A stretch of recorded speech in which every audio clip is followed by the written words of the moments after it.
أعوذ بالله من الشيطان الرجيم.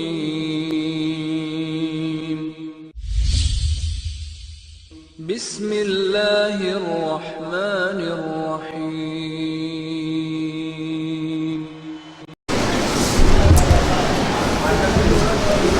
السلام علیکم ورحمۃ اللہ وبرکاتہ. الحمد للہ وکفى والصلاة والسلام على عباده الذين اصطفى.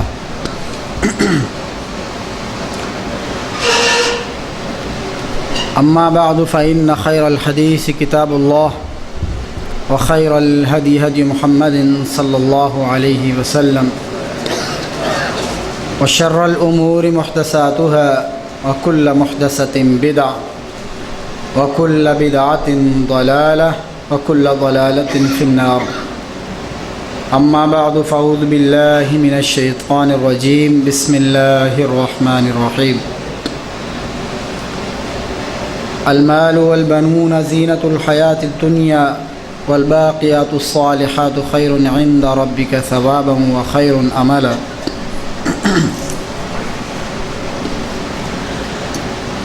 وقال النبي صلى الله عليه وسلم إن مما أخاف عليكم من بعد ما يفتح عليكم من زهرة الدنيا وزينتها متفق عليه كما قال النبي صلى الله عليه وسلم. حاضرین محترم، عزیز دوستو، ساتھیوں اور بزرگوں،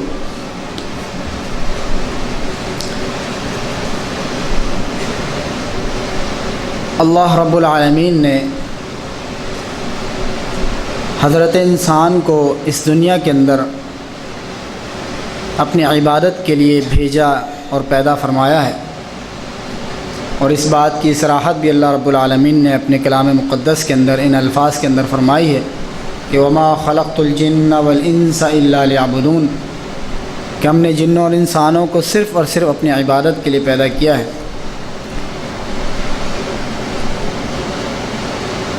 اس آیت مبارکہ سے یہ بات واضح ہوتی ہے کہ انسان اس دنیا کے اندر صرف اللہ کی عبادت کے لیے آیا ہے. اگر انسان کی پیدائش کا، اس کی تخلیق کا کوئی مقصد ہے، مقصد حیات ہے، وہ صرف اور صرف اللہ رب العالمین کی عبادت. اب اس کے ساتھ دنیا کے جو دیگر معاملات ہیں، انسان کی معیشت ہے، اس کی معاشرت ہے، لوگوں کے ساتھ معاملات ہیں، میل جول ہے، ایک خاندانی نظام ہے، اولاد کا اور بیویوں کا سلسلہ ہے، دیگر معاملات ہیں، تجارت ہے، یہ ساری کی ساری چیزیں یہ ضروریات زندگی ہیں، زندگی گزارنے کے لیے اسباب ہیں، زندگی گزارنے کے اسلوب ہیں، زندگی گزارنے کے ذرائع ہیں. لیکن اصل جو انسان کی تخلیق کا، اس کی پیدائش کا جو مقصد ہے دنیا میں آنے کا، زندگی گزارنے کا، دنیا کے اندر اس کے رہنے کے روز و ایام، ماہ و شب، اور وہ جو زندگی اپنی حیات کے لمحات جو زندگی دنیا کے اندر گزار رہا ہے، اس کا مقصد وہ اللہ کی عبادت. لیکن مشاہدے کے اندر یہ بات دیکھنے میں آئی ہے، اور عام جو دنیا کی روٹین ہے، عام تجربے کی، کہ لوگ اور حضرت انسان وہ اپنی زندگی کے مقصد کو بھلا چکا ہے، اور اس نے اس دنیا کو ہی اپنا مقصد حیات بنا لیا. دنیا کا حصول، دنیا کی چمک دمک،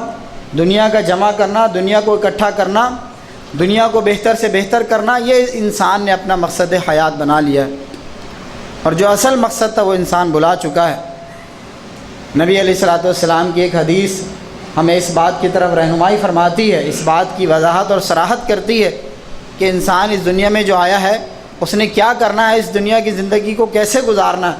آپ علیہ الصلوۃ والسلام نے فرمایا کہ انا ومثل هذه الدنيا، میری اس دنیا کی مثال وہ ایک مسافر کی طرح ہے، کہ جیسا کہ ایک مسافر اس دنیا کے اندر، ایک مسافر اپنے سفر کا آغاز کرتا ہے، اور سفر کے دوران وہ کسی جگہ پر قیام کرتا ہے، کسی جگہ پر اسٹے کرتا ہے، کچھ دیر کے لیے آرام کی غرض سے، کچھ کھانے اور پینے کی غرض سے تھوڑی دیر کے لیے وہ آرام کرتا ہے،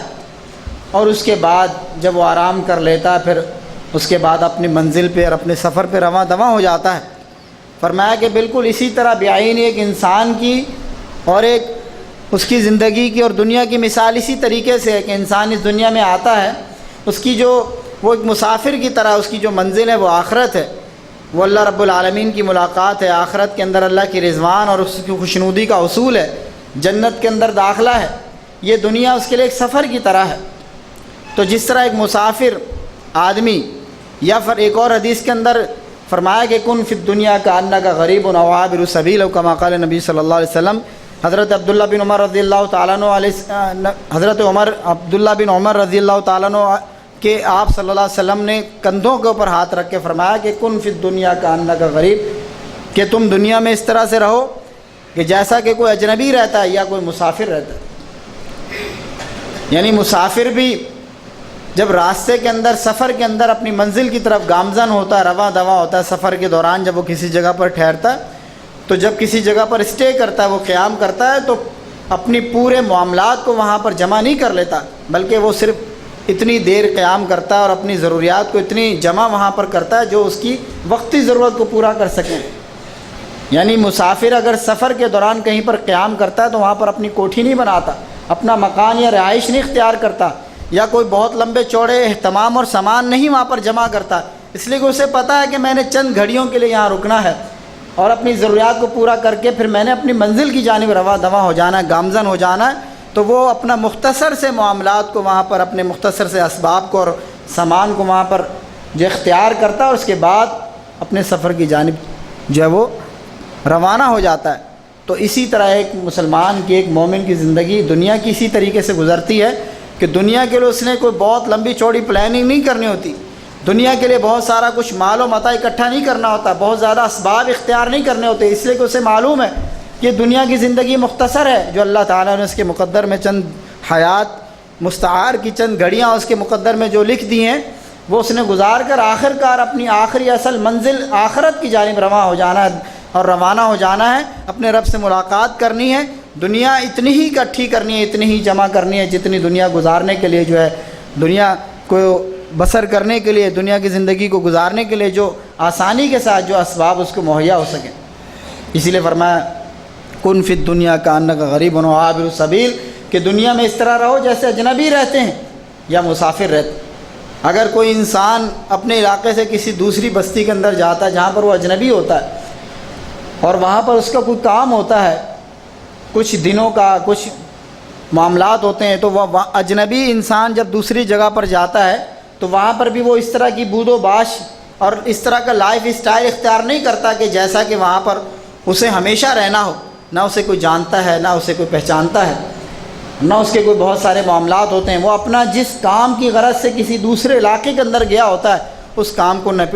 سمیٹتا ہے، اس کام کو نپٹاتا ہے، اس کام کو پورا کرتا ہے اور اس کے بعد اپنی منزل کی جانب واپس آ جاتا ہے۔ تو جس طرح اجنبی آدمی جس کو کوئی نہیں جانتا اور اجنبی جگہ پر دوسری علاقے اور بستی کے اندر وہ بہت زیادہ مال و اسباب کو اختیار نہیں کرتا، اپنی زندگی گزارنے کے لیے جو اپنے چند دن اس نے وہاں گزارنے ہوتے ہیں اس کے لیے کوئی بہت لمبا چوڑا اہتمام نہیں کرتا۔ فرمایا کہ اسی طریقے سے ایک مومن کی زندگی ہوتی ہے۔ اور پھر فرمایا مزید اللہ کے نبی علیہ الصلوۃ والسلام نے کہ اذا امسیت فلا تنتظر المساء اذا امسیت فلا تنتظر الصباح، کہ جب تو شام کرے، یعنی جب تیری زندگی کے اندر شام آئے، جب تیری لائف کے اندر، تیرے جو ہے وہ حیات کے اندر جب شام کا ٹائم آ جائے تو فلا تنتظر الصباح، تو صبح کا انتظار نہ کر۔ اس کا کیا مراد ہے کہ جب آپ نے شام کر لی ہے، آپ اپنے کام اور اپنے معاملات کو کے اندر آپ نے وقت گزارا، دن کا آپ نے حصہ گزار لیا، اب شام آن پڑی ہے، اب یہ نہ سوچو کہ اگلا دن بھی چڑھ جائے گا، اگلا دن بھی طلوع ہو جائے گا، صبح بھی ہوگی، اگلا دن بھی مجھے مل جائے گا، مجھے اویلیبل دستیاب ہو جائے گا۔ صبح کا انتظار نہ کر، جو وقت تیرے ہاتھ کے اندر ہے، جو وقت تیرے پاس ہے، جو زندگی کی چند گھڑیاں تیرے ہاتھ میں ہیں، ان کو ہی غنیمت جان اور ان کو اپنی آخرت کے لیے توشہ بنا۔ یہ نہ سوچ کہ میں صبح ہوگی، کل ہوگا، کل کا دن طلوع ہوگا، میرے پاس اور بھی ماہ و سال آئیں گے، ان میں نیکیاں کر لوں گا، ان کے اندر اچھے اعمال کر لوں گا، یہ ابھی جو ٹائم ملا ہے اس کو میں عیاشی کے اندر، عیش و عشرت کے اندر اپنی خواہشات کے مطابق اس کو گزار لوں۔ فرمایا نہیں، اذا امسیت فلا تنتظر الصباح، جب تو شام کر لے تو پھر صبح کا انتظار نہ کر۔ پھر فرمایا کہ وَإِذَا أَصْبَحْتَ فَلَا تَنْتَظِرِ الْمَسَاءَ، اور جب تجھے صبح کا وقت اگلا دن طلوع ہو جائے، صبح کا وقت نصیب ہو جائے، تو پھر یہ نہ سوچ اس صبح کی شام بھی میری زندگی کے اندر آئے گی اور اس صبح کی شام بھی مجھے نصیب ہوگی، پھر شام کا انتظار نہ کر۔ یعنی اس پوری حدیث کا مقصد یہ ہے کہ جو انسان کو وقت مل جائے، جو چند گھڑیاں اس کے ہاتھ کے اندر ہوں، جو زندگی کے چند لمحات اس کے پاس ہیں، اس کو غنیمت جانے اور اس کو غنیمت جانتے ہوئے نیکی کو اختیار کرے، نیکی کے کام کرے، اللہ اور اس کے رسول کی اطاعت اور فرمانبرداری کرے، اس کو اللہ کی نافرمانی کے اندر، سرکشی کے اندر، بغاوت کے اندر، اللہ تعالیٰ کے جو ہے وہ منع کردہ کاموں کے اندر اس وقت کو نہ گزارے اور اس تمنا اور اس آرزو کے اندر نہ رہے کہ ابھی تو چلو یہ موقع ملا ہے مزے کرنے کا، انجوائے کرنے کا، ابھی یہ چند گھڑیاں ہیں، ان کو میں انجوائے کر لوں، ان سے مزے جو ہے وہ میں اٹھا لوں اور ان لمحات کو میں عیش کے اندر گزار لوں، عیش و عشرت میں گزار لوں، پھر اس کے بعد چلو دوسرا بھی تو ٹائم آئے گا، دوسرے بھی اوقات میسر ہوں گے، دوسرے بھی ایام ماہ و سال مجھے ملیں گے، چلو پھر اگلے دن، نہیں تو اگلے ہفتے، نہیں تو اگلے مہینے، اچھا اگلے سال میں یہ نیکی کے کام کر لوں گا۔ مثال کے طور پہ ایک شخص نماز نہیں پڑھتا ہے اور اسے آپ کہتے ہیں کہ بھائی نماز پڑھو، وہ کہتا ہے ابھی تو زندگی پڑی ہے، ابھی تو میری جوانی ہے، اسے میں ذرا عیش و عشرت کے اندر گزار لوں، ذرا انجوائے کر لوں، ابھی تو یہ موج مستی کا ٹائم ہے، کھیل کود کا وقت ہے، ابھی تو بڑھاپا نہیں آیا، ابھی تو میرے اعضاء نے جواب نہیں دیا، ابھی میں زندگی کو، خوشیوں کو اچھی طرح کشید کر سکتا ہوں، نشاط اٹھا سکتا ہوں اور لذت اور لطف اندوز ہو سکتا ہوں۔ جب بڑھاپا آئے گا، قوا جواب دے جائیں گے، اعضاء جواب دے جائیں گے، پھر اس کے بعد اللہ اللہ بھی کر لیں گے، مصلی بھی بچھا لیں گے، مسجد کو بھی جو ہے وہ پکڑ لیں گے، مسجد کا دامن بھی تھام لیں گے۔ تو میرے بھائیوں، یہ زندگی کی کوئی گارنٹی ہے، اس کی کوئی ضمانت ہے کہ انسان کو اگلے لمحات میسر آ سکیں؟ تو اس حدیث کا مفہوم یہ ہے کہ جو وقت آپ کے پاس ہو اس کو غنیمت جانیے، اس سے اگلے وقت کا انتظار نہ کیجیے، اس کے اگلے وقت کا ویٹ نہ کیجیے، اس گمان، اس امید اور اس آرزو کے اندر نہ رہیے کہ اگلے بھی ایام، اگلے بھی ماہ و سال، اگلے بھی مجھے ہفتے نصیب ہوں گے اور یہ وقت میں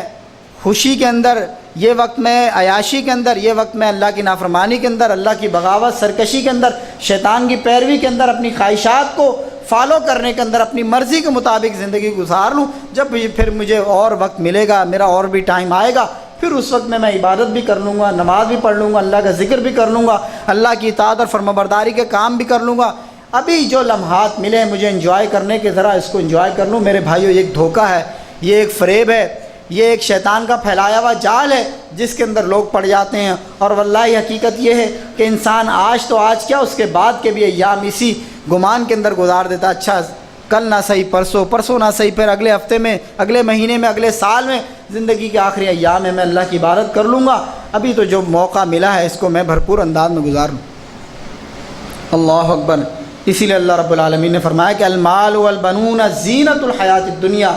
کہ یہ دنیا کا مال، یہ دنیا کی اولاد، یہ دنیا کا مال، یہ بیٹے، یہ اولاد، زینت الحیات الدنیا، یہ دنیا کی زیب و زینت ہے، یہ دنیا کی چمک دمک۔ فرمایا کہ والباقیات الصالحات، اور جو باقی رہنے والی چیزیں ہیں وہ نیک اعمال ہیں، خیر عند ربک ثوابا وخیر عملا، کہ جن کا بہترین بدلہ اور بہترین اجر اور بہترین امید وہ تیرے رب کے پاس۔ یہ دنیا کا مال، دنیا کے اسباب، دنیا کی چمک، دنیا کے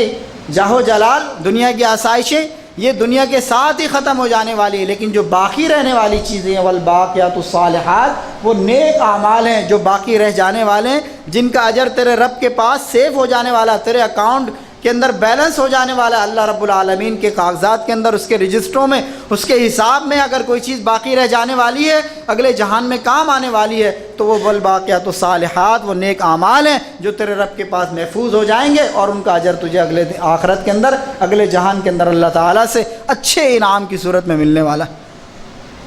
میرے بھائیو، دنیا میں ہم جتنی تگ و دو کر لیں، دنیا حاصل کرنے کے لیے، دنیا کو جمع کرنے کے لیے، دنیا کو اکٹھا کرنے کے لیے جتنی تگ و دو کر لیں، لیکن جب آخرت کا سفر ہمارا شروع ہو جائے، یہ دنیا کی زندگی ختم ہو جائے، ملک الموت آن پہنچے اور آخرت کا سفر شروع ہو جائے، تو پھر یہ سارا کا سارا مال و اسباب، یہ ساری چمک دمک، یہ مال و دولت، یہ جائیداد، یہ بینک بیلنس، یہ کوٹھیاں، یہ پلاٹ، یہ زمین، پھر میرے بھائیوں سب ادھر ہی رہ جانے والا ہے۔ وارثوں کے لیے، ان کے جھگڑے کے لیے آپ اس کو چھوڑ کے جانے والے ہیں۔ اگر کوئی کام آنے والی چیز ہے تو وہ صرف اور صرف اعمال ہیں۔ اسی بات کو نبی علیہ الصلوۃ والسلام نے ایک اور جگہ پر واضح فرمایا کہ حضرت انس رضی اللہ تعالیٰ عنہ اس حدیث کے راوی ہیں، فرمایا کہ یتبع المیت ثلاث، فرمایا کہ میت کے ساتھ 3 چیزیں جو ہیں وہ جاتی ہیں، 3 چیزیں اس کی پیروی کرتی ہیں، 3 چیزیں فالو کرتی ہیں، اہلہ و مالہ و عملہ، اس کا اہل یعنی اس کی فیملی، اس کا خاندان، اس کے بیوی بچے، اس کے رشتہ دار، احباب، قریب، خاندان، برادری والے۔ فرمایا کہ و مالہ، اور اس کا مال یعنی اس کا مال جو اس وقت اس کے پاس ہوتا ہے،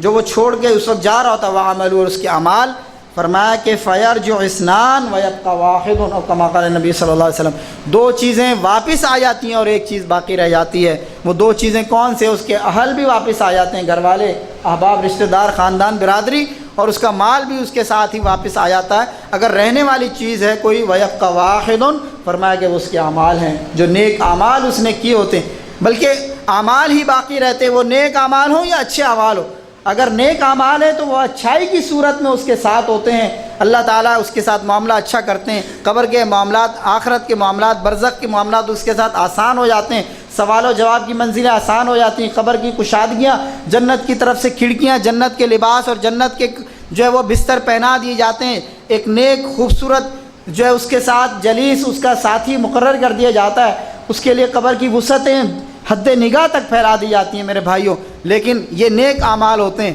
اور ایک طرف برے اعمال ہیں جو اس کے ساتھ رہ گئے، تو پھر برے اعمال کا بدلہ پھر اسی صورت میں کہ جہنم کا لباس ہے، جہنم کا بستر ہے، جہنم کی کھڑکی ہے، جہنم کی جو ہے وہ ہوا بھی ہے، جہنم کی گرمی بھی ہے، جہنم کا دھواں بھی ہے، اور قبر کی تنگیاں بھی ہیں، اور بدترین صورت کے اندر مسلط انسان بھی ہے، اور وہ فرشتے بھی ہیں جو اندھے بہرے اور گونگے ہیں، جو اس کو قیامت تک کے لیے عذاب مسلسل کے اندر مبتلا رکھنے والے ہیں۔ میرے بھائیوں، اعمال تو باقی رہ جاتے ہیں، وہ اچھے ہوں یا برے ہوں، انسان کے ساتھ رہ جاتے ہیں۔ اگر اچھے اعمال ہیں تو اس کا بدلہ اچھائی کی صورت میں انسان کے مرنے کے ساتھ ہی اس کے ساتھ اچھے معاملات شروع ہو جاتے ہیں، جو قیامت تک اور قیامت کے بعد بھی،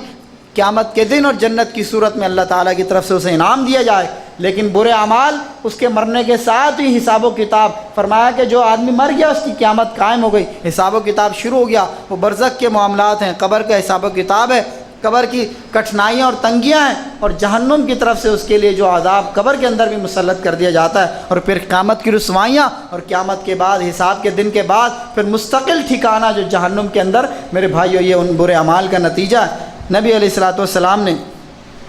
ایک دفعہ حضرت ابو عبیدہ بن جراح رضی اللہ تعالیٰ عنہ کو بحرین کے علاقے میں بھیجا کہ اس علاقے سے جو وہ جزیہ اکٹھا کر کے لائیں۔ جب حضرت ابو عبیدہ بن جراح واپس آئے تو مدینہ کے لوگوں کو پتہ چلا کہ حضرت ابو عبیدہ بن جراح واپس آ گئے مال غنیمت لے کے یا جزیہ کا مال لے کر۔ تو فجر کی نماز میں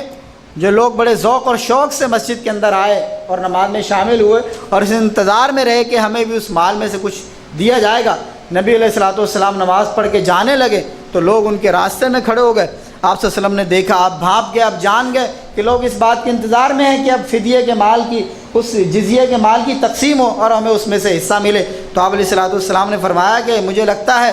کہ تم لوگوں کو جو ہے اس بات کی خبر ہو گئی ہے۔ لوگوں نے کہا اللہ کے رسول، ہمیں اس بات کا پتہ چل گیا۔ تو اللہ کے نبی علیہ الصلوۃ والسلام نے واللہ فرمایا کہ فواللہ مل فقر اخشى علیکم ولکنی اخشى ان تبسط الدنیا علیکم کما بسطت من کان قبلکم۔ فرمایا کہ اللہ کی قسم، فرمایا کہ خوشخبری ہو تمہارے لیے، اس دنیا کا جو مال آیا اس کی خوشخبری، اور اللہ تعالیٰ تمہیں اور بھی خوشخبریاں سنائے۔ لیکن فرمایا کہ اللہ کی قسم، مجھے تم پر فقر اور تنگی کا ڈر نہیں ہے، میں اس بات سے نہیں ڈرتا کہ فقر اور تنگی تمہارے اوپر مسلط ہے اور مجھے اس وجہ سے کسی چیز کا ڈر ہے، ولاکنی اخشى ان تبسط الدنیا، لیکن جس بات سے میں ڈرتا ہوں کہ دنیا تمہارے پر وسیع کر دی جائے گی، دنیا تمہارے پر فراخ کر دی جائے گی، کما بسطت من کان قبلکم، جس طرح تم سے پہلے لوگوں پر جو ہے وہ فراخ کر دی گئی، فیتنافسوا وتنافسکم، فرمایا کہ وہ اس دنیا کی طرف مائل ہو گئے اور تم بھی اسی طریقے سے مائل ہو جاؤ گے۔ اس دنیا نے ان لوگوں کو ہلاک کر دیا اور یہ دنیا تمہیں بھی ہلاک کر دے گی، مجھے اس بات کا ڈر اور خوف۔ یعنی اس حدیث کی اگر ہم تشریح کریں تو ایک مومن کو، ایک مسلمان کو دنیا کی تنگی اور فقیری جو ہے اسے نقصان نہیں دیتی، اس کے ایمان کو خطرے میں نہیں ڈالتی، اس کے اعمال کو برباد نہیں کرتی۔ نبی علیہ الصلوۃ والسلام کی اس حدیث کا مفہوم یہ ہے کہ مجھے اس بات کا ڈر ہے کہ دنیا تم پر بہت وسیع کر دی جائے گی، بہت فراخ کر دی جائے گی، دنیا تمہارے لیے بہت پھیلا دی جائے گی، دنیا تمہیں بڑی مقدار کے اندر میسر ہو جائے گی، لیکن اس دنیا کے اندر کھو کر تم اپنے ایمان کو، اپنے اعمال کو کہیں برباد نہ کر دو، جیسا کہ پہلی امتوں اور پہلی قوموں نے کی۔ جب ان کو مال کی فراوانی حاصل ہوئی، ان کی وسعتیں اور کشائش ان کو حاصل ہوئی، وہ اس دنیا کے اندر محو ہو گئے، اس کے اندر مگن ہو گئے، اللہ تعالیٰ کے احکام کو، اس کے رسول کے فرامین کو، اس کی شریعت کو، اس نظام زندگی کو بھلا بیٹھے شیطان کی پیروی میں۔ اور میرے بھائیو، المیہ آج کا یہ ہے کہ آج بھی اگر مسلمان کے پاس فراوانی ہے، اس کے پاس مال و دولت کی ریل پیل ہے، دولت و ثروت اس کے پاس ہے، دنیا اس کے پاس بہت ہے، تو میرے بھائیو اس دنیا نے پھر اس کو، اس دنیا کے مال نے، اس دنیا کی فراوانی نے اس کو بزدل بنا دیا ہے، اس کو جو ہے وہن کی بیماری اس کے اندر پیدا کر دی۔ جیسا کہ نبی علیہ الصلوۃ والسلام کی حدیث ہے، فرمایا کہ ایک وقت آئے گا کہ دنیا کے کفار وہ مسلمانوں پر، وہ تم پر ایسے ٹوٹ پڑیں گے جیسے بھوکے دسترخوان کے اوپر کھانے پہ ٹوٹ پڑتے ہیں۔ فرمایا، صحابہ کرام نے پوچھا کہ اللہ کے رسول علیہ الصلوۃ والسلام، کیا اس وقت ہماری تعداد بہت تھوڑی ہوگی کیا؟ یعنی ہماری تعداد اتنی کم ہوگی کہ دنیا کے کافر ہم پر ٹوٹ پڑیں گے ایسے جیسے بھوکے کھانے پر ٹوٹ پڑتے ہیں؟ فرمایا کہ نہیں، تمہاری تعداد تو بہت زیادہ ہوگی، لیکن تمہاری حیثیت اس سیلاب پہ بہتے ہوئے خس و خاشاک سے بھی زیادہ کم ہوگی، جو سیلاب کے پانی کے اوپر جو تنکے، جو خس و خاشاک، جو تنکے جو اس پانی کے اوپر بہہ رہے ہوتے ہیں اور ان کی کوئی حیثیت نہیں ہوتی، پانی جہاں چاہتا ہے ان کو لے جاتا ہے، تو جس طریقے سے اس بہتے ہوئے سیلابی پانی کے ریلے کے اوپر بہتے ہوئے تنکوں کی کوئی حیثیت نہیں ہوتی۔ فرمایا کہ مسلمانوں، کثرت تمہاری بہت زیادہ ہوگی، لیکن تمہاری حیثیت ان تنکوں سے بھی زیادہ جو ہے وہ کمتر ہوگی، جیسے ان تنکوں کی کوئی حیثیت نہیں ہوتی اسی طرح تمہاری حیثیت نہیں ہوگی۔ اور فرمایا کہ اس کا سبب اور وجہ کیا ہوگی کہ تمہارے اندر جو وہن پیدا ہو جائے گا، وہ وہن کیا ہے؟ کراہت الدنیا۔ فرمایا کہ وحب الدنیا و کراہت الموت، کہ دنیا کی محبت اور موت سے ڈر، موت سے نفرت، موت سے کراہت، آخرت کی کوئی جواب طلبی کا کوئی جو ہے فکر نہیں، اس کا کوئی احساس نہیں، اس کا کوئی خوف نہیں، اور موت سے دوری اور زندگی سے محبت، زندگی سے چمٹ جانا۔ فرمایا میرے بھائیوں، نبی علیہ الصلوۃ والسلام نے کہ اللہم لا عیش الا عیش الآخرہ، دو موقع پر اللہ کے نبی علیہ الصلوۃ والسلام نے یہ الفاظ فرمائے۔ ایک خندق کا موقع تھا جب مسلمانوں کے اوپر بڑی مشقت تھی اور مسلمان اس وقت جو ہے وہ بڑی پریشانی کے عالم میں تھے، اور قریب تھا کہ یعنی مسلمانوں کے دل جو ہے وہ اس خوف سے، اس حالات سے، بھوک بھی ہے، تنگی بھی ہے، پریشانی بھی ہے، دشمن کا ڈر بھی ہے، ان کا معاشرہ بھی ہے، یعنی اس وقت ایمان کی صحیح معنوں میں آزمائش تھی۔ نبی علیہ الصلوۃ والسلام نے مسلمانوں کو تسلی دی کہ اللہم لا عیش الا عیش الآخرہ، کہ اللہ دنیا کی زندگی کیا زندگی، اگر زندگی ہے تو وہ آخرت کی زندگی ہے۔ یعنی مسلمانوں کو حوصلہ دیا، تسلی دی کہ اگر زندگی کوئی ہے تو وہ آخرت کی زندگی ہے، یہ دنیا کی زندگی اگر پریشانیوں کے اندر ہے تو یہ چند روزہ زندگی ہے، گزر جائے گی مشکل میں، آسانی میں، لیکن اصل جو عیش و عشرت کی زندگی وہ انسان کی، ایک مومن کی، وہ آخرت کی زندگی ہوتی ہے۔ اسی طرح دوسرے مقام پر فرمایا کہ ان مما اخاف علیکم من بعد ما یفتح علیکم من زہرۃ الدنیا وزینتہا، فرمایا کہ مجھے اپنے بعد جو تم پر سب سے زیادہ جس چیز کا خوف ہے کہ تم پر یہ دنیا کھول دی جائے گی، دنیا کی آسائشیں کھول دی جائیں گی، اس کی زیب و زینت، دنیا کی فراوانیاں کھول دی جائیں گی۔ مجھے اس بات کا ڈر ہے کہ جب یہ دنیا تمہارے پاس بڑی وافر مقدار میں آ جائے گی تو تم اس کے فتنوں کے اندر پڑ جاؤ گے، اور مجھے اس بات کا ڈر ہے۔ اللہ اکبر۔ نبی علیہ الصلوۃ والسلام نے فرمایا کہ قیامت کے دن ایسے شخص کو لایا جائے گا کہ جس کے مقدر میں جہنم لکھ دی گئی ہوگی اس کے اعمال کی بدولت، اور دنیا کے اندر وہ بہت خوشحال تھا، دنیا کی زندگی اس نے بڑی فراوانی میں گزاری تھی، بڑی عیش و عشرت میں گزاری تھی، اس نے دنیا کے اندر کبھی کوئی غم نہیں دیکھا تھا، کبھی کوئی دکھ اور پریشانی نہیں دیکھی تھی، کسی قسم کا اسے دنیا میں عیش و عشرت، جسے ہم کہتے ہیں کہ سونے کے نوالا لے کر پیدا ہونے والے انسان، ایسے ناز و نعم کے اندر اس نے دنیا میں زندگی گزاری۔ اللہ تعالیٰ فرشتوں کو کہیں گے اسے ذرا جہنم کا ایک غوطہ دلا دیا جائے۔ جہنم کا ایک غوطہ دلانے کے بعد اللہ تعالیٰ پوچھیں گے کہ بتا میرے بندے دنیا کے اندر زندگی کیسی گزاری؟ وہ کہے گا یا اللہ میں نے دنیا میں تو کبھی کوئی خوشی دیکھی نہیں، کوئی مسرت، کوئی راحت کا لمحہ دیکھا نہیں۔ میرے بھائیو، جہنم کا ایک غوطہ اسے دنیا کی ساری آسائشیں، ساری عیاشیاں، خوشیاں اور ساری لذتیں اسے بھلا دے گا، جہنم کا ایک غوطہ۔ میرے بھائیو، تو کیسے ہم اس جہنم کو اللہ طول پوری زندگی کے لیے برداشت کر سکیں گے اس کے عذاب کو، کہ جس کا ایک جھونکا اور ایک غوطہ انسان کو دنیا کی ساری آسائشیں بھلا دے گا۔ اسی طریقے سے ایک ایسے شخص کو لایا جائے گا کہ جس نے دنیا کی زندگی میں بڑی پریشانیاں اٹھائیں، بڑے دکھ اٹھائے، بڑی مصیبتیں اٹھائیں، بڑی تکلیفیں اٹھائیں، بڑی تنگی اور اسرت کی زندگی اس نے گزاری، بڑی فقیری اور مصیبتوں میں زندگی گزاری، میرے بھائیوں اسے لایا جائے گا، اللہ تعالیٰ فرشتوں سے کہیں گے کہ میرے اس بندے کو ذرا جنت کے اندر ایک غوطہ دلا دیا جائے، جنت کا ایک وزٹ کرا دیا جائے، میرے بھائیوں جنت میں سے ایک وزٹ کرا کے جب اسے لایا جائے گا اور اس سے اللہ تعالیٰ پوچھیں گے میرے بندے بتا تو نے دنیا کی زندگی کیسے گزاری، وہ میرے بھائیوں جنت کا ایک غوطہ اسے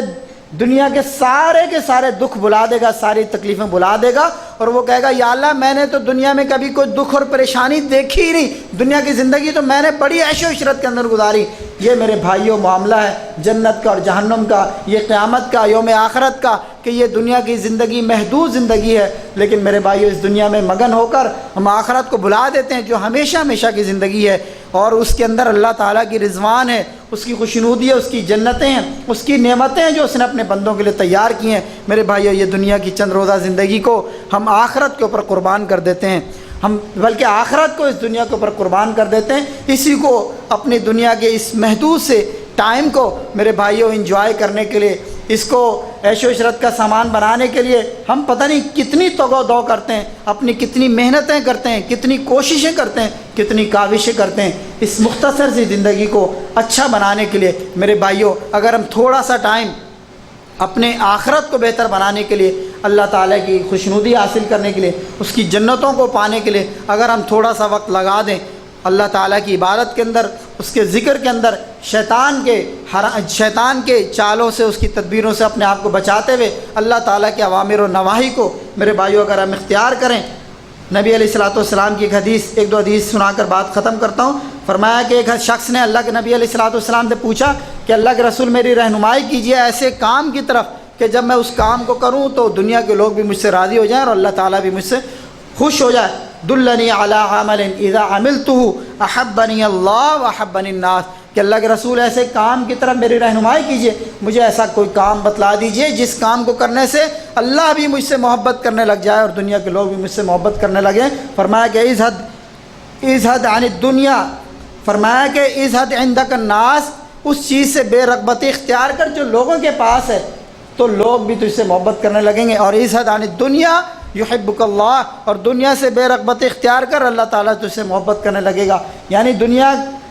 دنیا سے بے رغبتی اختیار کر تو اللہ تعالیٰ تجھ سے محبت کرنے لگے گا، اور جو لوگوں کے پاس مال ہے اس سے بھی ذرا کنارہ کر لے، اس سے بھی بے رغبتی کر لے، دنیا کے لوگوں کے مال کا لالچ نہ کر تو لوگ بھی تجھ سے محبت کرنے لگیں گے۔ اور حضرت مستورد بن شداد فرماتے ہیں نبی علیہ الصلوۃ والسلام نے فرمایا کہ آخرت کے مقابلے میں دنیا کی مثال ایسے جیسے کوئی اپنی انگلی سمندر میں ڈالے، جتنا پانی انگلی کے اوپر لگتا ہے یہ میرے بھائیوں دنیا ہے، اور وہ سمندر وہ آخرت ہے۔ اللہ تعالیٰ سے دعا ہے کہ اللہ تعالیٰ میں صحیح معنوں میں جو ہے اس دنیا سے اعراض کرنے اور آخرت کی فکر کرنے، آخرت کی تیاری کرنے، اپنے رب کو راضی کرنے کی اللہ تعالیٰ میں توفیق عطا فرمائے۔ وَأَقُولُ قَوْلِي هَذَا أَسْتَغْفِرُ اللَّهَ لِي وَلَكُمْ وَلِسَائِرِ الْمُسْلِمِينَ وَآخِرُ دَعْوَانَا أَنِ الْحَمْدُ لِلَّهِ رَبِّ الْعَالَمِينَ۔ کل کے حوالے سے اعلان ہے کہ کل جمعۃ المبارک کا جو درس ہے جمعہ کی نماز کے فوراً بعد انشاءاللہ ہماری اسی مکتب جالیات خبیب کے اندر وہ ہمارے شیخ محترم حضرت مولانا عبد الرحمن شاہین حفظہ اللہ تعالی پاکستان سے تشریف لائے ہیں، تو وہ انشاءاللہ کل یہاں پہ بیان کریں گے۔ بہت بڑے عالم ہیں، ہمارے پاکستان کی ایک معروف شخصیت ہیں، مناظر بھی ہیں، اور ماشاءاللہ ان کا ایک خاص یعنی جو موضوع ہے تقابل جو ہے مذاہب اور فقہ کے اعتبار سے، تو پہلے بھی ایک دفعہ یہاں آ چکے ہیں اور ماشاءاللہ بڑا اچھا انہوں نے بیان کیا تھا۔ تو اصلاح کے حوالے سے اور خصوصاً ہمارے ان بھائیوں کے حوالے سے کہ جن کے ذہنوں میں بڑے اشکالات ہوتے ہیں اور عقائد کے حوالے سے، تو ساتھیوں سے خصوصی طور پہ درخواست ہے خود بھی آئیں، اپنے احباب کو ساتھیوں کو بھی لے کر آئیں، اور ان ساتھیوں کو خاص طور پر لے کر آئیں کہ جو مختلف اشکالات کا شکار ہوتے ہیں۔ تو شیخ صاحب اس حوالے سے خصوصی یعنی ان کا ایک موضوع ہوتا ہے، تو ساتھیوں سے خصوصی طور پہ درخواست ہے خود بھی تشریف لائیں اور اپنے احباب کو دوستوں کو بھی لے کر آئیں۔ پاکستان سے وہ مہمان ایک طرح سے آپ کے پاس آ رہے ہیں، تو بھرپور شرکت کریں اور اس کل کے اس درس میں لازم طور پہ شمولیت اختیار کریں۔ اللہ تعالیٰ میں عمل کی توفیق عطا فرمائے۔ وآخر دعوانا ان الحمد للہ رب العالمین۔